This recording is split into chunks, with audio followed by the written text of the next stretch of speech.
ഈ ആലപ്പുഴ ചേപ്പാട് ദേശീയപാത വികസനത്തിന്റെ ഭാഗമായി പള്ളിയുടെ കുരിശടിയും മതിലും പൊളിച്ചു എന്നൊരു വാർത്ത ഇപ്പോൾ വരുന്നു. മുന്നറിയിപ്പില്ലാതെ പൊളിച്ചെന്നാരോപിച്ച് പ്രതിഷേധവുമായി വിശ്വാസികൾ രംഗത്തെത്തിയിട്ടുണ്ട്. അവിടെ സംഘർഷാവസ്ഥയുണ്ട് എന്നാണ് ലഭിക്കുന്ന വിവരം. അതിന്റെ ദൃശ്യങ്ങളിലേക്ക് ആദ്യം.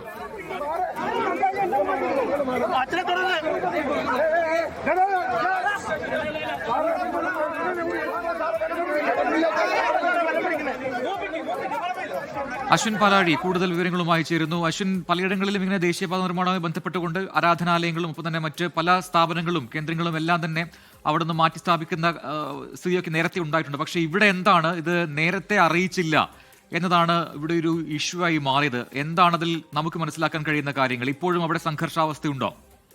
പ്രജിൻ, ഇതുവരെ സംഘർഷാവസ്ഥ ഒഴിഞ്ഞിട്ടില്ല. ഏറെ നാളുകളായി ദേശീയപാത പുനർനിർമ്മാണവുമായി ബന്ധപ്പെട്ട ഈ പ്രശ്നം, ഈ കുരിശും ചുറ്റുമതിലും പൊളിക്കുന്ന ബന്ധപ്പെട്ട പ്രശ്നം നിലനിൽക്കുന്നുണ്ടായിരുന്നു. ഈ ചേപ്പാടുള്ള സെന്റ് ജോർജ് ഓർത്തഡോക്സ് പള്ളിയുടെ കുരിശടിയും മറ്റുമാണ് ഇന്ന് ഒരു അനുമതിയുമില്ലാതെ, ഒരു അറിയിപ്പുമില്ലാതെ ദേശീയപാത അധികൃതരെത്തി പൊളിച്ചത് എന്നുള്ളതാണ് ഈ പള്ളി വികാരി അടക്കമുള്ളവർ, പള്ളിയിലെ വിശ്വാസികൾ അടക്കമുള്ളവർ പരാതി പറയുന്നത്. ഈ കുരിശടി അടക്കം പൊളിക്കുന്നതുമായി ബന്ധപ്പെട്ട് ഒരു പരാതി നിലവിൽ നിലനിൽക്കുന്നുണ്ട്. അതിൽ ഒരു തീരുമാനമാകുന്നതുവരെ ഇത് എന്നൊരു അഭ്യർത്ഥന ഈ ദേശീയപാത അധികൃതരോട് പള്ളി വികാരി അടക്കം നടത്തുകയും ചെയ്തിരുന്നു. പക്ഷേ ആ അഭ്യർത്ഥനയോ വിശ്വാസികളുടെ പ്രതിഷേധമോ ഒന്നും പരിഗണിക്കാതെയാണ് ഇന്ന് വൈകുന്നേരത്തോടെ എത്തി ഒരു മുന്നറിയിപ്പുമില്ലാതെ, ആരെയും അറിയിക്കാതെ JCB അടക്കം എത്തിച്ച ഇത് പൊളിച്ചു മാറ്റിയത്. എന്തായാലും പ്രതിഷേധം ഇപ്പോഴും തുടരുകയാണ്. അതിലൊരു തീരുമാനമാകുന്നതുവരെ പ്രതിഷേധം തുടരും എന്നാണ് വിശ്വാസികളടക്കം അറിയിച്ചിരിക്കുന്നത്. മുന്നറിയിപ്പില്ലാതെ എത്തിയ കുരിശടിയൊക്കെ പൊളിച്ചതിലാണ് ഇപ്പോൾ പ്രതിഷേധം ഉണ്ടാകുന്നത്. അതിപ്പോഴും അവിടെ തുടരുകയാണെന്നാണ് അശ്വിൻ പാലാഴി ആലപ്പുഴയിൽ നിന്നും റിപ്പോർട്ട് ചെയ്യുന്നത്.